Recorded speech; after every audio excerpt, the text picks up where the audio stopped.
Hello again. Step 4, made a searching and fearless moral inventory of ourselves.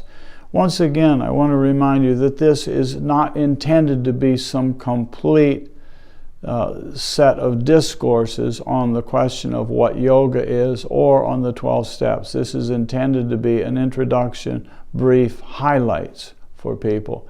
So, a searching and fearless moral inventory. I always like the word inventory because it means looking at yourself. This is what is done in meditation.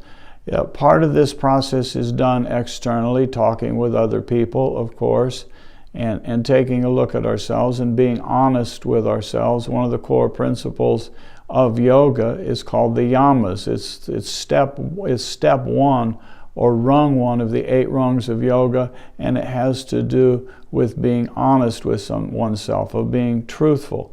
And it's not necessarily just a moral inventory in the sense of right or wrong, that I have failed or succeeded, but it is a total introspection of ourselves from the standpoint of uncovering that true self that is already within, that I mentioned before, called Atman or Purusha or center of consciousness.